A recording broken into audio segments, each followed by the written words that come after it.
Bom dia. Então, hoje eu tenho o prazer de apresentar a professora Thaís Moade, que é professora associada do Departamento de Patologia da Faculdade de Medicina da USP. Gostaria de agradecer de antemão a sua vinda em nome do Departamento de Obstetrícia e Ginecologia. E ela vai falar para a gente sobre mudanças climáticas. Muito obrigado, professora Thaís. Bom dia a todos. Obrigada, eu que agradeço o convite. Conheço alguns de vocês já, alguns há muito tempo, com medicina, né? Estudamos junto no Dante. Eu vou falar desse assunto e depois tentar focar um pouquinho na parte de obstetrícia. Me desculpe se eu for muito básica, tá? Então, se eu pensei numa audiência que não conhece muita coisa, então me desculpem se eu for muito básica, eu vou fazer alguns conceitos gerais e depois, se vocês tiverem alguma dúvida, né, pode interromper no meio mesmo, tá? Então, bom, é um assunto de extrema urgência, né? E por que eu estou aqui? Né? Por que a gente está aqui? A gente está tentando colocar isso no currículo médico, de uma maneira formal, colocar temas de mudanças climáticas dentro do currículo médico. Então, que a gente passe a ensinar os alunos as situações, né? Ter um caráter formativo e que a gente passe a ensinar os alunos as doenças e as situações já estão acontecendo, que vão acontecer cada vez mais relacionadas às mudanças climáticas. Então, vamos começar com os conceitos gerais, né? Então, a gente está vivendo o chamado antropoceno. Na verdade, geologicamente, isso não existe isso, mas caiu no meio científico e na mídia esse nome. Tá? Foi um químico holandês que cunhou essa coisa do antropoceno e pegou. E o que é? É a era geológica onde ela é cunhada ou ela é torneada pela humanidade. Então, as coisas que estão acontecendo são influenciadas pelo homem. Então, não é mais o vulcão, não é mais o meteoro, não é nada. Então, a força humana de destruição e, né, construção torneia hoje o que acontece no nosso mundo. Então, por exemplo, em 2020, a massa de seres de massa construída superou a massa de seres vivos. Então, a gente tem mais massa de coisas que nós fizemos na Terra do que seres vivos na Terra.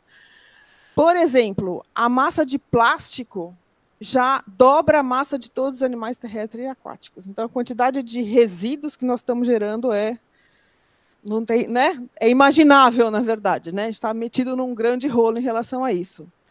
E o que caracterizaria, então, o antropoceno? O progresso tecnológico, que se acelerou a primeira revolução industrial. Então, quando a gente fala de mudanças climáticas, a gente fala pós-revolução industrial, né? Mudanças a cada 30 anos. Quando você fala que mudou o clima? Quando você examina 30 anos, assim que o IPCC trabalha. O crescimento explosivo da população, né? A gente melhorou condições de alimentação, saúde e higiene, e a multiplicação da produção e consumo, né, fruto do capitalismo, né, desse capitalismo exacerbado que a gente está vivendo. Perdão, é aqui. Então, aqui esse gráfico mostra como como é que a Terra foi se adaptando ao longo do tempo, devagarinho, passando de uma era glacial para uma era no Holoceno, onde as condições climáticas permitiram a vida. Né? Então, esse clima que a gente tem hoje veio do Holoceno, né, apareceu no Holoceno, e hoje a gente está, então, acelerando tudo isso, né, a gente conseguiu acelerar essa temperatura de uma maneira muito rápida, e hoje eles chamam lá da Terra, que é a casa da terra quente, né, a Terra quente. Bom, é aqui, né? Bom, e aí os gráficos mostram a grande aceleração. Então, desde a década de 50, olha o que aconteceu, por exemplo, com a população mundial,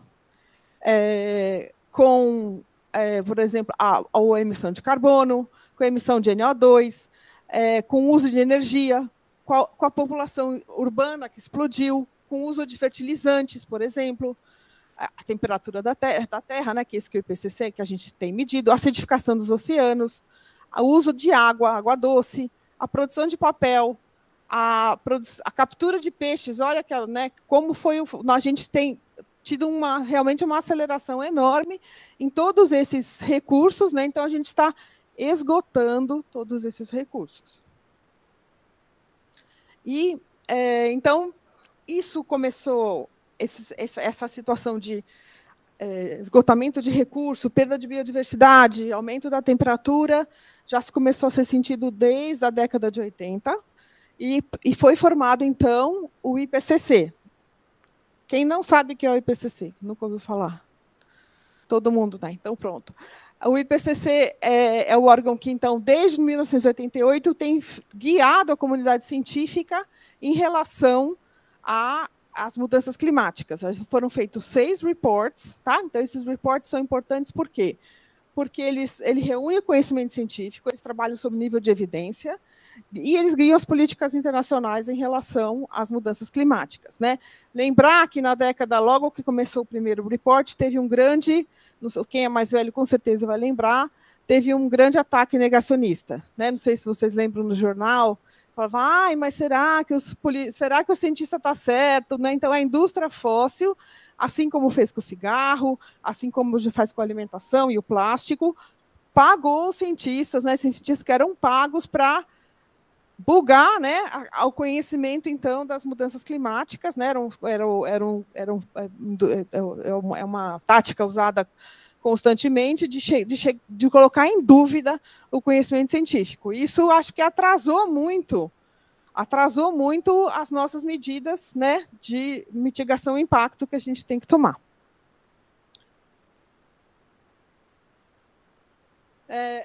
Esse gráfico, então, todo mundo conhece, é o gráfico da temperatura.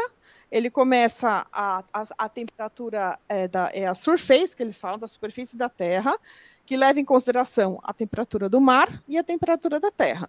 A temperatura do mar ela se eleva mais lentamente do que a temperatura da Terra. E a gente vê...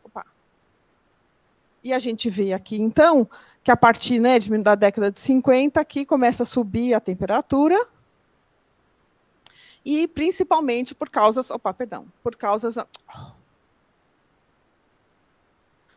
antropogênicas. Esse gráfico é bem conhecido de todo mundo, né? Lembrar que em 2024 já foi o ano mais quente registrado no planeta.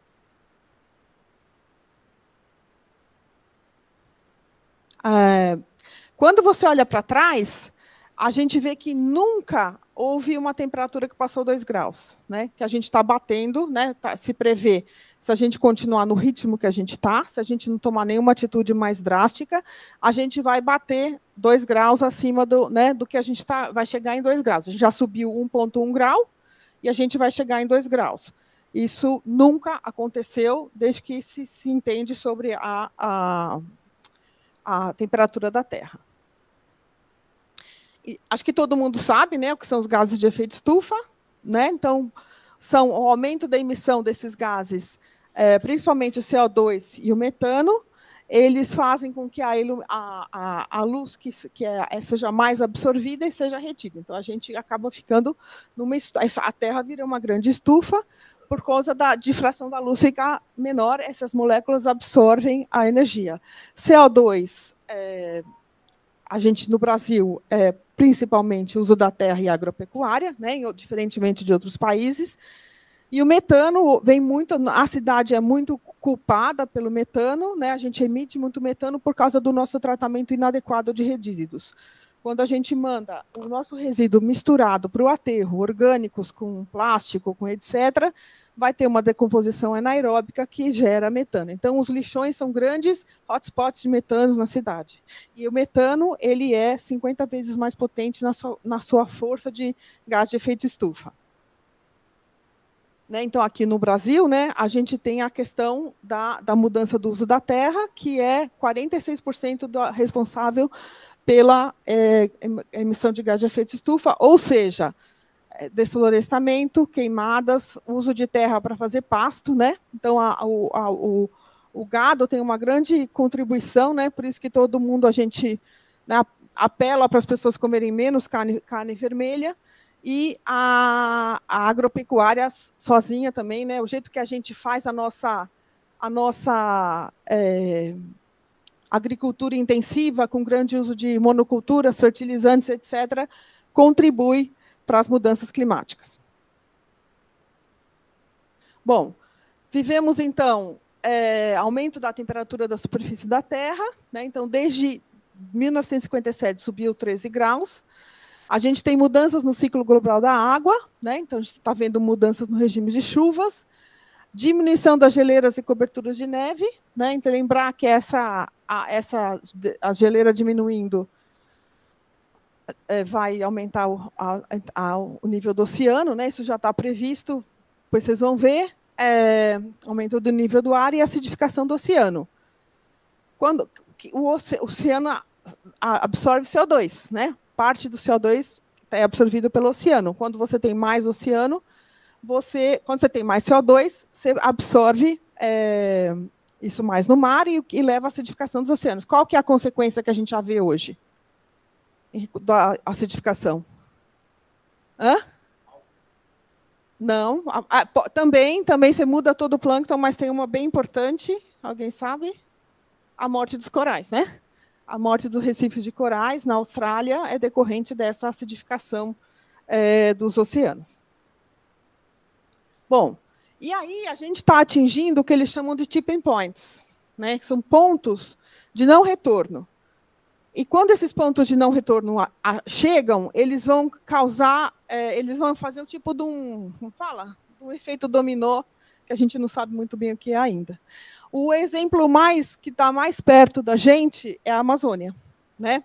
A Amazônia está atingindo o seu tipping point. O tipping point da Amazônia era considerado nos 40%, hoje baixaram para 25%. Então, quer dizer, a gente tem... Se desmatar mais de 25% da floresta, ela savaniza. Então, é o que vai acontecer com a Amazônia. A Amazônia está em processo de savanização. Isso tem consequências drásticas para a gente por causa da umidade, né? Não vai ter mais a umidade, os rios voadores e essa umidade que chega aqui. Então, a previsão do IPCC é a gente savanizar todo o norte do Brasil, Cerrado, virar grandes desertos e com aumento de temperatura, né? Então, diminuir chuva, aumentar a temperatura e desertificação. E assim são outros tipping points do mundo, o derretimento da calota, a diminuição dos corais, o permafrost, né, que se ele degelar, o que vai acontecer? Alguém leu já sobre isso? Grandes quantidades de metano vão vir para a superfície, piorando as mudanças climáticas, tá? Então, aqui é um gráfico do IPCC, ele trabalha com previsões, tá? Então, ele trabalha com previsões. Então, se aumentar 1 grau, o que vai acontecer? Se aumentar 2, o que vai acontecer? Se aumentar 4, o que vai acontecer? Se a gente não fizer nada, o que está previsto é 2 graus para 2100. Então, 2 graus é a média, tá? Não quer dizer que vai ser todo mundo aumentar 2 graus. Isso é a média da superfície da Terra. Significa que tem lugares que vão ficar 4 ou 5 graus mais quentes, e isso torna a vida não possível, quase inabitável, em muitos lugares da Terra. Tá? Então, aqui, por exemplo, é simulando a 2 graus. Então, isso é a temperatura dos locais. Então, você vê que vai ter um aumento importante da temperatura em vários locais. E aqui é 4 graus. Esse é o pior cenário possível. Se a gente não continuar emitindo do jeito que está,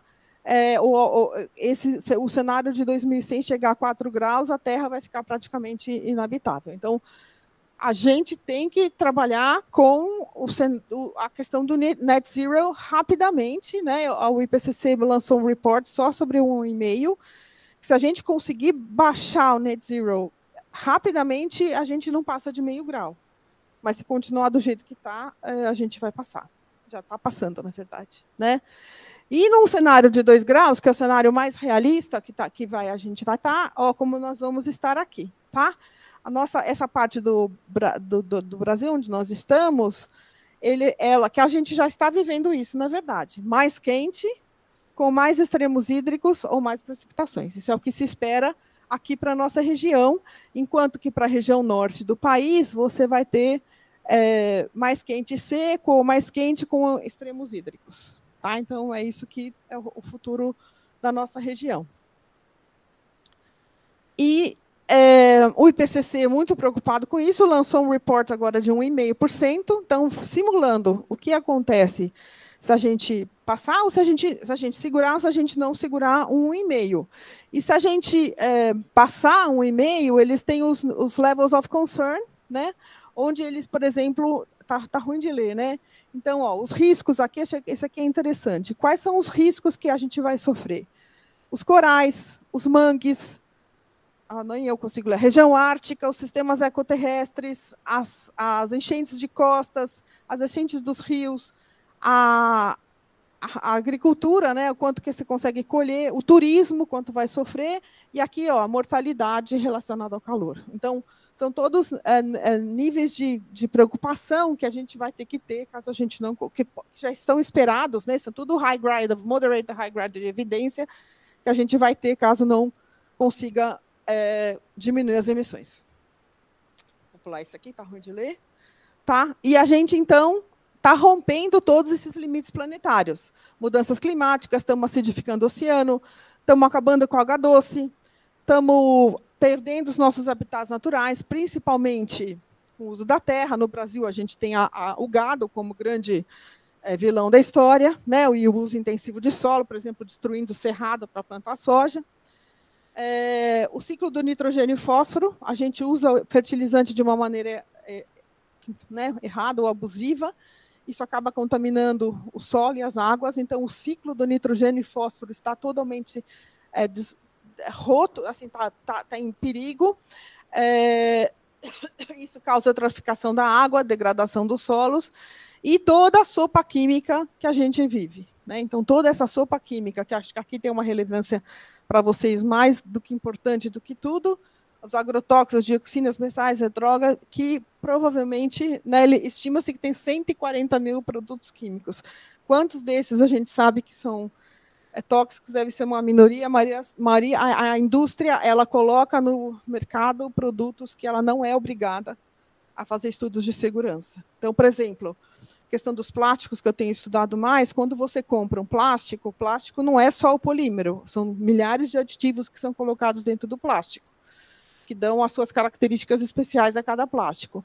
Aí, quando você compra, você sabe que aquela garrafa cor-de-rosa de água tem polipropileno, polietileno, mas você não sabe quais aditivos colocados ali para tornar ela cor-de-rosa, ou quais os metais pesados, ou quais as coisas que tem lá. Então, isso é uma coisa que está se procurando regulamentar. A indústria, obviamente, não quer, porque a gente sabe que ela não faz estudos de segurança da maioria das coisas que coloca, mas, assim, é um absurdo você estar comprando o produto e não estar sabendo o que tem dentro dele. E a gente sabe, né, que todas essas coisas plásticas, elas, fala em inglês, leach, né, como é? Elas se passam para o alimento, passam, quem toma água em garrafinha plástica está consumindo esses aditivos e microplástico. Se você esquenta a comida, né, no micro-ondas, você está consumindo todos esses aditivos. Se a criança põe o plástico na boca, está passando para a criança, etc, etc. Né? A gente está perdendo biodiversidade, né? Então a gente já perdeu muitas espécies, né? Tem até o IPCC ele faz umas porcentagens de quanto que a gente já perdeu de cada classe, e estamos vivendo, então, a 6ª extinção em massa. Isso aqui é um estudo brasileiro. Tem uma professora na UFRJ que chama Renata Libonati, ela é meteorologista, tem estudado muito a relação de clima e saúde no Brasil, é muito interessante os trabalhos dessa moça. E ela estudou a quantidade de dias, de horas por ano que a gente está sujeito a heat stress na América Latina. E aqui, então, a gente pode ver que tem aumentado de uma maneira significativa, né, algo que vai ficando vermelho, a partir dos anos, a gente tem vivido cada vez mais horas em heat stress na América Latina, com consequências claramente, né, tem consequências para a saúde. Então, todas esses contextos sociais, né, que a gente não pode deixar de levar em consideração, os contextos ambientais e os drivers climáticos, vão modular as exposições que a gente vai ter e vão levar, então, aqui as consequências de saúde que a gente tem que se preparar como profissionais da saúde. Principalmente o calor, né, as doenças cardiopulmonares, as doenças infecciosas e todas as consequências materno-infantis que isso vem a trazer, que é o grupo mais vulnerável das mudanças climáticas, são as mães e as crianças. Esse gráfico é bem manjado, é o gráfico da Organização Mundial de Saúde, e é um gráfico onde ele faz ele mostra, né, o que sai de cada coisa. Então, por exemplo, se aumenta a temperatura, vai ter calor extremo, vamos ter as doenças cardiovasculares, o choque do calor, etc., decorrente de todas essas, né, as doenças infecciosas, a poluição do ar, o tempo, os extremos, né, que vão causar eventos agudos de saúde que a gente vai ter que aprender a lidar, etc. E como é que é isso para a saúde materno-infantil? Né? Então, é o grupo mais vulnerável, as crianças e as mães. Né? Então, você tem desde as exposições tóxicas, né, que provavelmente são pioradas por tudo que está, esse modo de vida que a gente tem, metais pesados, organofosforados, os bifenóis, os fitalatos, né? Aqui o plástico tem um papel importante. Conversei com um médico recentemente de Mônaco, eles já estão fazendo dieta de plástico para mulheres grávidas, então, pedindo para elas não pintarem a casa, não comprarem móveis novos, não se expor à menor quantidade de plástico possível durante a gestação e durante os 90 dias depois do parto, para evitar exposição a esse tipo de aditivos. E a gente tem os micro e nanoplásticos, metais pesados, que vão ter ou indiretamente, principalmente como disruptores endócrinos, ou diretamente, levando a alterações placentárias que podem causar consequências adversas na gestação. E a questão climática ou ambiental, né, a poluição, as chuvas, as tempestades, o calor, etc., tem muitos e muitos e muitos estudos já mostrando que isso tem diversos efeitos adversos na gestação, parto precoce, parto prematuro, tem várias evidências em vários lugares do mundo, inclusive no Brasil, vou mostrar para vocês, tá? E nas crianças também, né? Como é que todo esse processo de uma gestação que não é saudável vai causar consequências na vida adulta daquele feto. Esse aqui é um estudo brasileiro também, da professora Renata Libonati. Ela estudou no Rio de Janeiro 2 períodos eles estudam muito o que eles chamam compound eventos, né, que é quando você tem seca e onda de calor junto. E ela estudou 2 períodos, né, e ela viu que tinha mais partos, acho que é mortalidade materna isso aqui. Acho que é birth rates. Tem mais, o birth rate aumenta, mas ao custo de parto prematuro, né, nas situações. Então, você tem um aumento de partos prematuros nesses eventos de seca e calor exacerbados. Né, tanto é que no Rio de Janeiro ele já tem um grupo de estudo, chama PURI, já tem um trabalho, acho que deve ser um trabalho mais longitudinal acontecendo, tentando linkar eventos climáticos e saúde perinatal, que é feito junto com a climatologia, com a medicina, lá na UFRJ. Bom, e o que a gente tem a ver com isso? Né? A gente está tentando fazer com que vocês e a gente passe esses conhecimentos para os alunos. Então, quando for falar de parto prematuro, falar de mudanças climáticas, quando for falar de disruptores, né? Quando for falar de malformações, falar de disruptor endócrino, essas coisas que acho que a gente tem que começar a falar de uma maneira sistemática na graduação. E para quem quiser se inspirar, tá? Esse aqui, a Columbia, eles têm um site muito legal, que chama Climate Health. Eles têm uma escola de medicina e clima. Espero que o Trump não acabe com ela.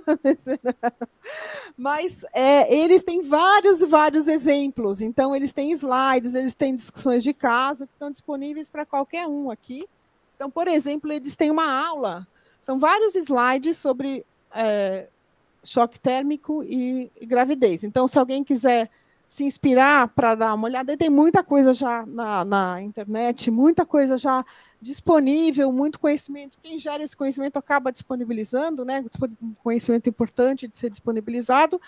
E a gente aqui pede a contribuição de vocês, o que a gente está pedindo às pessoas envolvidas na graduação é que nos mandem, eu já mandei para o coordenador, não sei quem é o coordenador, acho que é o...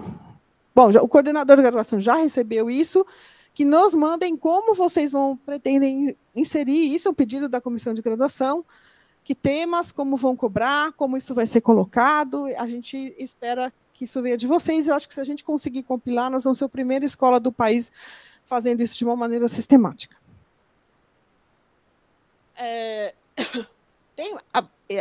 Tratar desse assunto vai além do ensino, muita gente pensando em como ser mais sustentável, como tornar a medicina mais sustentável. O setor de saúde, se ele fosse um país, era o 5º emissor do mundo, então a emissão do setor de saúde é gigante, por transporte, por geração de resíduos, etc. Né? Então, eles, por exemplo, a Inglaterra já lançou o seu kit de ser um médico verde. Então, como é que você faz, por exemplo? Prescreve menos exames, né? Isso custa dinheiro, custa transporte, haja como fazendo advocacy, né? Junto às entidades que você trabalhe, viaje menos a trabalho, né? Que o avião é um dos mais, né? Que a gente sabe que é uma das coisas mais poluidoras, e conte para os seus pacientes o que está acontecendo. Isso aqui são todas, faz parte desse toolkit, né, desse manualzinho, onde eles sugerem que os médicos, por serem porta-vozes de comunidades, etc., assumam um papel transformador dentro da sua profissão. Eu não sei se eu trouxe o slide. Isso. Por exemplo, já tem estudos comparando. O que é melhor, usar um espéculo de metal ou descartável? Né? A resposta é meio óbvia, né? Você usar, mas eles têm análise, é um trabalho bonitinho, eles têm análise de ciclo de vida, às vezes não é fácil calcular isso, né? Não é fácil calcular isso, mas esse estudo mostra que você usar o metal é mais fácil, tem um ciclo de vida com uma pegada de carbono menor. Eu não sei se tem alguma, como é que seria isso, né? Voltar para as coisas. Tem também estudo com laringoscópio, em várias especialidades eles estão tentando essas coisas que antigamente a gente higienizava, né? E passou a ser descartável, né? Que a geração de plástico do setor de saúde é gigante. Bom, e as ações individuais ajudam? Né? Eu posso agir como profissional, mas eu acho que a gente tem que agir onde der, né? Assim, não faz mal que é um pouquinho. Mas as ações individuais, elas ajudam. Né? Então, isso aqui é tirado do trabalho da FIGO, que até tem um videozinho. Então, ele fala o seguinte... Opa, perdão. Opa. O que faz... o que é importante? Por exemplo, eu reciclar tem um impacto pequeno em relação, né, no meu dia a dia. A gente lava a roupa em água fria aqui no Brasil, né? Mas fora do Brasil lavam a roupa em água quente. Ser vegetariano, não ter carro, né? Não ter carro nenhum, usar energia verde, voar, né? Um voo a menos por ano tem um impacto importante. E o que é mais que eles colocam que é o mais é ter uma criança a menos, né? Interessante esse olhar, né? Onde você faz sentido, né? Não deixa de fazer sentido. Pode acessar, esse é o vídeo da FIGO, que é a federação de vocês, né? Onde eles fazem realmente uma chamada para... 2 minutinhos o vídeo.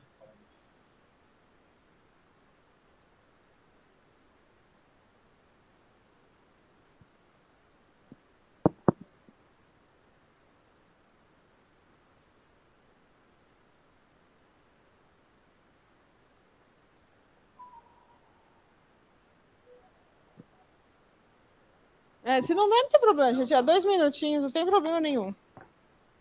Não é nada que ninguém vai morrer.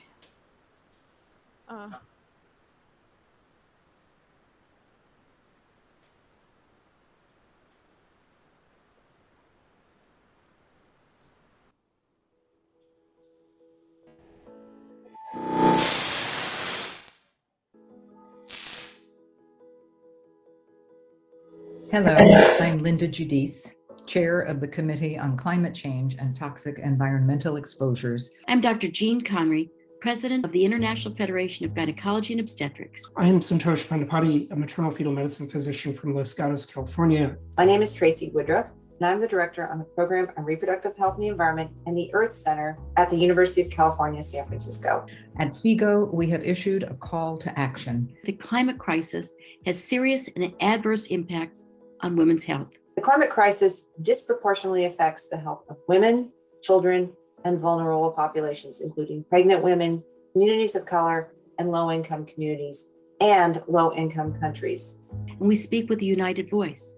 Climate change impacts pregnancy outcomes by increasing premature births, low birth weight infants, and increased susceptibility to vector-borne illnesses. Climate change is also linked to toxic chemical pollution. These chemicals are universally found in pregnant women and can increase the risk of adverse health effects, including adverse fertility problems, adverse pregnancy outcomes, adverse effects on neurodevelopment, and effects on metabolic disorders like diabetes. But as OBGYNs, we don't have to stand by and watch our patients become victims. Rather, we can empower them into becoming effective agents for climate change mitigation and adaptation. As OBGYNs, we must step forward with strong voice for leadership. We are uniquely positioned to advocate for strategies and policies that mitigate the climate crisis, that decrease the dependence on fossil fuels and focus instead on the health of population. By ensuring universal access to contraception and filling unmet contraceptive demand, advocating for 12 years of universal education of girls and young women, encouraging healthier diets and lifestyles, for education of the public, healthcare professionals, scientists, and government leaders about the realities and consequences of climate change, we need societal solutions, governmental policies, and global cooperation to address and reduce contributors to climate change.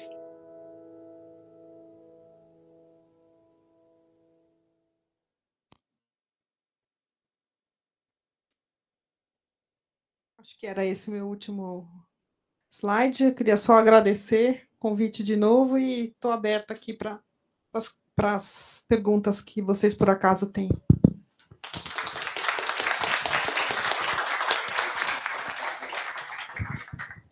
Perguntas?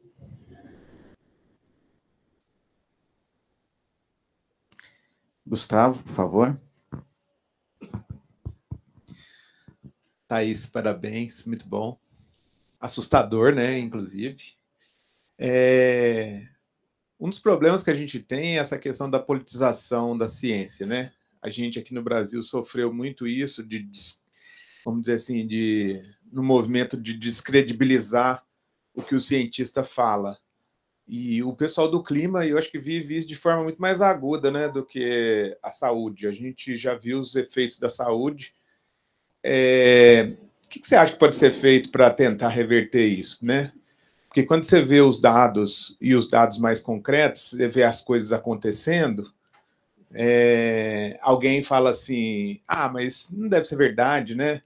E a hora que a gente vê as catástrofes acontecendo todo dia nos nossos finais de tarde, aí você fala, talvez possa ser. Então, eu queria saber o que você acha dessa questão aí. E agora, ainda mais com a eleição do Trump, né, que eu acho que isso aí teve um retrocesso complicado.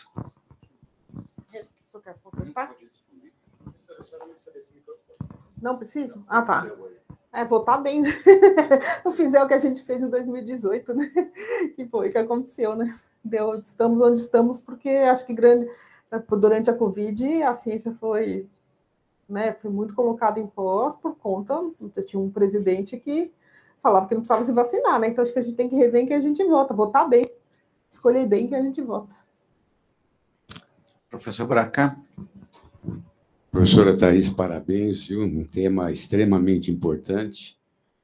E com relação à graduação, nós aqui já estamos, tanto na obstetrícia como na ginecologia, o professor Eduardo Mota já tem conversado e está permeando esse tema dentro da nossa grade curricular. Perfeito. Agora, eu queria pedir, porque além da parte obstétrica, tem as repercussões também na fertilidade. Isso. E nós fizemos um estudo recente, uma revisão sobre o bisfenol. Eu gostaria de pedir que a Lorena Urbanetes falasse um pouquinho sobre isso, Lorena, por favor. A gente fez uma revisão do impacto do bisfenol A na SOP, né? E a gente sabe que o impacto do uso do plástico, né, que a gente está muito presente no nosso dia a dia, está muito relacionado com essa fisiopatologia de uma doença muito prevalente. Em média de 10% das mulheres tem. Então, existe uma relação direta do bisfenol A e o... Então, eu tive recentemente, que o bisfenol já é proibido em algumas, né, brinquedo de mamadeira, brinquedo, tem que fazer CV mesmo, livre de bisfenol. Eu tive recentemente em Busan, onde foi o tratado. Então, tá rolando, não sei se vocês sabem, um tratado internacional para tentar regulamentar a questão do plástico.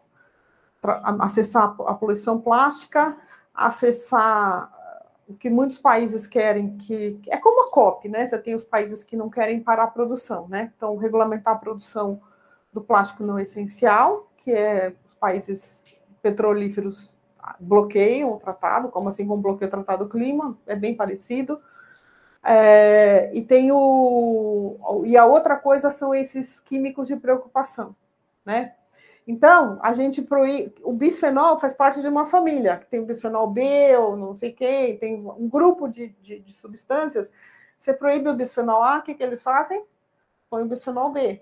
Então, o que essas sociedades químicas preocupadas com isso querem que a gente regulamente esses grupos de químicos de concern. Então, a família bisfenol tem que ser proibida, né? Que é outra coisa que a indústria não quer mexer. O Brasil, inclusive, teve nesse sentido, foi muito pressionado pela indústria química, não teve voto progressista lá em Busan, na COP, na coisa do plástico.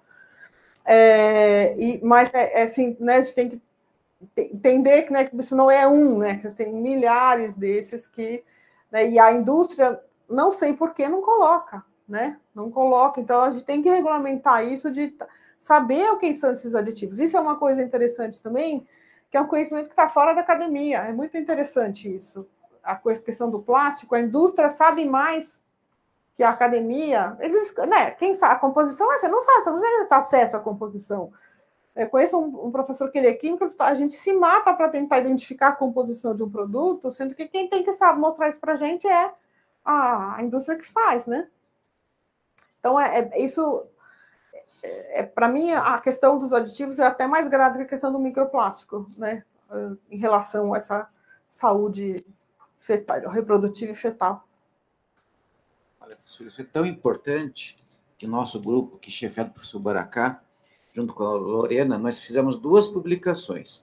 Uma na revista Clinics, para mostrar esse problema, e uma maior que nós publicamos, inclusive, na revista da FIGO. Ah, que legal! Para chamar a atenção do mundo todo desse problema. Isso, maravilhoso. Não só na associação com a SOP, mas também na intensidade dos sintomas das mulheres com acino ovário policístico. E a grande preocupação que eu li semana passada é a respeito do microplástico na nossa flora marinha, tanto em peixes como em crustáceos. 80%. E o que a gente está consumindo só mostrou que está aumentando cada vez mais. E a repercussão disso que pode ter na nossa saúde. Isso. Eles estimam que existam 180, de dado de 2023, 180 trilhões de partículas plásticas no mar, né? Então, todos os peixes, né? Aliás, todo mundo está contaminado. Os trabalhos em tecido humano só não achou ainda quem não procurou, mas assim, em todos os estudos onde você procura, você acha microplástico em todos os seres, em todos os ambientes. Então, e o microplástico carrega dentro, né, grudado dentro dele, aditivos, bactérias, vírus, metal pesado, né? Então, não é só o microplástico, mas tudo que está grudado com ele, né? Grudado nele, e a questão dos aditivos que, né? Pôr comida no plástico, embalagem de comida em plástico. Então, a gente tem que realmente resetar, né? Acho que vocês têm um papel fundamental nisso, assim, de mostrar que não pode pôr, tem que acabar uma madeira de plástico, né? Eu acho. Não sei. Esse tipo de coisa. E acho que a gente aqui no hospital, na instituição, por exemplo, na faculdade, eu brigo, vai um monte de evento lá com de plástico. Eu não sei como é que é aqui no HC, mas é igual. Não, eu fico doida, mas, gente, vocês não conseguem colocar na prática o que vocês estão falando, né? Assim, né? É tão difícil não ter um copinho de plástico, assim, toda festa lá tem um tal de copinho. Hã? Isso é um clássico. Isso é um clássico. Você vai, várias palestras de sustentabilidade, você vai ver, tem um copinho de plástico. É um clássico. Não, de café quente. De café quente. Hã? Então é uma burrice, assim, que desculpa falar, mas eu acho uma burrice isso. Enfim. E é uma preguiça, né? Não tem quem lave. Não tem quem lave o copo. Como assim, gente? A gente está numa sociedade que ninguém consegue lavar seu copo. Né? Que é isso, né? Se a gente não consegue mais lavar nosso copo, fecha a porta e vai embora, né? Eu acho. A minha dúvida, bom, parabéns pela sua explanação e o alerta que a senhora dá, muito interessante para todos nós que às vezes a gente fecha os olhos e vai em frente. É mais fácil fechar o olho. O copinho de plástico aí. Mas no passado existia o seguinte, a minha avó falava, Nilo, vai buscar um litro de leite na padaria. Então, era meio litro, 1 litro, conforme estava o dinheiro dela. Né? Então, foi buscar um copo, meio litro ou 1 litro de leite. De vidro. Hoje é plástico que já vem nesse sentido. Agora, qual a culpa que a população tem? Hoje nós vivemos um mundo, guerra ali, guerra lá, criança comendo lixo, coisa desse tipo, e não existe... Isso, o senhor tocou num ponto muito bom, que é o quanto a indústria joga a culpa para a gente, certo? Então, quem que tem o poder de mexer, a tecnologia de mexer nessas coisas, é a indústria. Então, por exemplo, a história da reciclagem. Eu sinto dizer que a reciclagem é um mito, né? A reciclagem é uma balela. Reciclar não adianta nada, por vários motivos. E foi uma coisa, como fala, incentivada pela indústria. Recicla, joga ali, recicla, tá tudo certo. Então, a gente foi acostumado a crescer. Se eu reciclar, minha consciência está limpa, estou tranquila, posso continuar o quê? Consumindo. Não é assim? É isso que a indústria... Hoje, eles já, assim como o cigarro, eles já sabiam que a reciclagem ela é cara, ineficiente, gera produto mais tóxico, e se continuou a história da reciclagem. Então, por que a reciclagem aumenta? Muita coisa não se recicla, não tem cadeia, tá? Então, vou falar no Brasil. Acho que no Brasil e no mundo inteiro. Sabe aquele plástico laminado, que é chamado plástico BOP, que é o 7? Se vocês olharem, tem um triangulinho com o número, o 7. O 7 é uma mistura de plásticos, em geral, não recicláveis. Não tem nem cadeia. No Brasil, a gente ainda tem o problema da cadeia, que a gente depende muito do catador, né? No Brasil, a coleta de reciclados ela tem um catador no meio. Então, muita coisa não é reciclado porque não é economicamente viável para o catador. Exemplo, isopor. O isopor é um horror. Primeiro que o poliestireno tem um monte de estudo mostrando coisa cancerígena com o poliestireno. Segundo, ele é muito leve e para o catador não vale a pena. Ele tem que encher uma sala dessa para ganhar, sei lá, R$20, porque é leve, então o isopor acaba indo para o aterro. Esse plástico BOP, que é o plástico de salgadinho, vai para o aterro. E coisas complexas. Por exemplo, sei lá, um tênis. Não sei se tem alguém de tênis aqui. Como é que você recicla um tênis? Alguém já parou para pensar? O que você faz quando um tênis acaba? Eu, por exemplo, já liguei para todas as indústrias, a Nike, acho que a única que faz cirurgia reversa é a ASICS, a única. O resto fala, a gente não faz. Quer dizer, então, a gente tem isso. No Brasil, a Política Nacional de Resíduos Sólidos é a gestão compartilhada, que é indústria, consumidor e, na verdade, é aquele deixa que eu deixo, sabe? Porque não coloca a responsabilidade de ninguém, então fica uma responsabilidade compartilhada e ninguém toma nenhuma atitude. E o plástico? quando reciclado, gera um produto mais tóxico. Imagina você pegar plásticos diferentes, que você não sabe tipos diferentes, que você não sabe o que tinha dentro, esquentar e misturar e fazer outro. Coisa boa ele não gera. Então, o plástico reciclado, ele tem produtos mais tóxicos, ele já tem estudos mostrando isso já em brinquedos, brinquedo de plástico reciclado. Então, assim, a única opção para o plástico é não consumir. Professor Nilson, por favor. Eu queria parabenizar pela beleza da apresentação, Obrigada. chamando um tema tão importante. Queria lembrar que a professora Dini, que é ex-presidente da FIGO, ela que levantou essa bandeira e esse vídeo foi feito no período dela. Ela tem uma apresentação deslumbrante com todos os aspectos em relação à mudança climática, poluição, realmente muito interessante, com abordagem exclusivamente na obstetrícia e ginecologia. E queria lembrar aqui que o professor Saldiva, com o Dr. Jorge Halak, fizeram um estudo muito interessante de poluição e redução da fertilidade masculina, e o Saldiva, com a doutora Silvana Chedid, também fez em relação à poluição e à redução de fertilidade nas mulheres. Então, acho que é bastante importante chamar atenção, porque são publicações feitas nessa mesma instituição, que sempre tem sido, em geral, inovadora e pegando, talvez, aspectos importantes como esse, colocando, inclusive, no currículo escolar. Agora, é complicado, porque a gente é de uma geração que era tudo no vidro. De repente, entra o plástico, por milhares de interesses, né?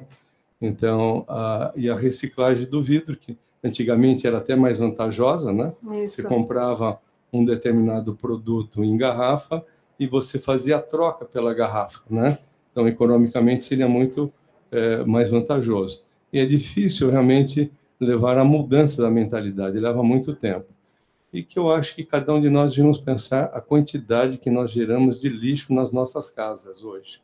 Acho que isso é muito importante. É um ótimo exercício mesmo. Esse é o melhor exercício que tem em termos de cidadania, ver o que a gente está fazendo. Inclusive, a ligação com o ultraprocessado, né? Quanto mais comida processada e ultraprocessada você come, mais lixo, né, você está gerando, né? Então... É oportuno também, professora, que o professor Nilson falou dos trabalhos aqui, um trabalho que nós fizemos com o professor Saldiva. Isso já tem mais ou menos 8 anos, que foi uma tese de doutorado, em que foram expostas as mães e passou o efeito para 2 gerações depois, principalmente na atividade da suprarrenal desses animais, o que dá um contexto grande na parte cardiovascular. Isso, com poluição, né? Poluição e mudança climática estão junto, né? Estão junto. Se a gente conseguir descarbonizar, né? Se a gente conseguir, vai diminuir um pouco a quantidade de PM no ar, né? Mas se não conseguir... Professor Marcos Messina? Thaís, parabéns. Thaís, posso falar, Thaís? Pode. Thaís, eu quero fazer a minha parte no centro cirúrgico. E eu não sei se queria te perguntar se existe algum trabalho comparando. E eu sempre pergunto lá para os residentes, eu faço uma enquete, né? O que é mais nocivo ao meio ambiente? Aquele campo de pano antigo, com avental de pano antigo que a gente usa, ou esses panos campos cirúrgicos atuais de plástico, né? Gruda, você sai da sala cirúrgica, sai um negócio enorme, o avental de plástico, ou o pano que tem que lavar, vai para a lavanderia, esteriliza e volta. Eu não sei se existe algum trabalho que eu queria te perguntar. Especificamente com campo, eu não sei. Tem muita gente estudando isso, com como diminuir o lixo do centro cirúrgico, né? Especialmente com campo, eu não lembro de ter visto medicina. Mas, assim, esses trabalhos são muito complicados, porque tem análise de ciclos de vida, né? Então, você tem que ver... E aqui a gente tem questão de... A grande questão aqui, quem faz, né? Quem vai esterilizar? Como é que é a lavanderia disso, né? Que lavanderia nós temos que ter? Mas, com certeza, tem que começar a pensar isso. A quantidade de lixo que se gera é muito grande. E outra coisa que é importante é que muito lixo vai para o lixo infectante quando não é, né? Que isso a gente poderia tentar separar mais, fazer um lixo que seria reciclável até, né? Então, você vai abrir a luva, aquele papel da luva, ele não está contaminado, mas ele acaba indo muitas vezes para o lixo. Então, e a gente paga muito dinheiro, né? Imagina quanto que deve ser o dinheiro aqui no HC para recolher esse lixo, né, infectante lá. Na faculdade, que é infinitamente menor do que aqui, a gente gasta muito dinheiro por mês para recolher esses lixos especiais, né? Os lixos biológicos todos. Se conseguir diminuir isso e passar para o lixo comum, né, seria até um custo econômico, um benefício econômico para o hospital. Pedro, por favor. Obrigado. Obrigado, professora. Nessa mesma linha que o professor Marcos colocou e que o Dr. Nilson colocou, a gente na medicina, ao longo do tempo, passou muito para o uso de produtos descartáveis, né? E produtos descartáveis, muito, em geral, com plásticos associados, né? Então, desde o exemplo da seringa descartável, que antigamente era de vidro com agulha, até para produtos de laboratório que você poderia usar materiais que você poderia esterilizar e usar novamente. Né? Mas a própria Anvisa impede que a gente faça isso, estimulando cada vez mais que a gente use produtos descartáveis e aumentando muito a quantidade de lixo, né? Isso é uma coisa que tem que regulamentar. A Anvisa, né, são todas políticas públicas que com a alimentação é a mesma coisa, né? Muita coisa você não consegue mudar porque a Anvisa bloqueia muita embalagem. Por exemplo, aqui a alimentação hospitalar, aqui no HC, não é tudo plástico? É tudo plástico, gente. Porque não tem, a cozinha foi terceirizada, não tem funcionário. É tudo plástico, é um horror a comida aqui, é tudo plástico e ultraprocessado, né? Então, comida então, assim, elas não conseguem mudar. Não tem, acho que não precisa. Quem que vai lavar? O que cozinha você tem que ter para lavar? Então, é uma sociedade estranha, né, que nós estamos construindo. Meu filho foi operado, até mandei uma foto para o chefe aqui da nutrição, porque a gente conversa muito. Meu filho foi operado na França, o joelho e tal, e aí veio o lanche dele, no pós-operatório. Era assim, uma baguete enrolada num guardanapo. Uma baguete enroladinha num guardanapo, um coisinho de manteiga, uma geleinha, sabe aquela geleinha de vidro, assim, pequenininha assim? E um café, sei lá, não tinha plástico quase. E aqui, se fosse aqui, era... né, aquele pãozinho ultraprocessado, né? Aquele bisnaguinho horroroso, embrulhada num saco plástico, uma margarina, que também é um horror, né? Então, assim, a gente tem que repensar, né, como é que a gente está lidando, inclusive, com a alimentação dos nossos pacientes em relação a isso. Não é fácil, eu acho que essa é tão complexo que por isso que a gente demora, né, para conseguir tomar atitudes, e infelizmente eu acho que não tem muito tempo, né? Tem muito tempo hábil mais, não dá para falar, trabalho de formiguinha, demora 20 anos para conseguir, a gente não tem mais 20 anos. Acho que isso é, para o bem das futuras gerações, as decisões têm que ser tomadas, né, como eles mesmos chamam aqui, né? Muitos artigos você vê que chama call to action, né? De todas as sociedades médicas, quando você vai ler sobre isso, sempre tem um artigo que chama call to action, quer dizer, parar de falar no assunto e começar a tomar atitudes. Mais perguntas? Professora, esse tema é uma preocupação também da obstetrícia e da ginecologia do departamento. Nós estamos aqui na comissão junto com o professor Eduardo Mota, a professora Rossana, o professor Galeta e eu. Estamos discutindo muito sobre as repercussões, não só na gestação, mas também nos ciclos da vida da mulher. Desde a puberdade precoce, a questão da ovulação, como nós já falamos, da reprodução, como o Pedro colocou, e também no climatério. Por quê? Por causa dos calores das mulheres na menopausa. Imagina isso ainda não. Come na temperatura. Tudo isso é uma preocupação que nós estamos incorporando também para os nossos alunos pensarem e poderem refletir e a gente poder mudar os conceitos. Muito bem, muito obrigada, agradeço a preocupação e seria muito legal ter de vocês isso, como esse framing teórico vai ser incluído na graduação de vocês, para a gente conseguir juntar todo mundo. Vamos juntar. Muito obrigado, professor. Obrigada, gente, agradeço.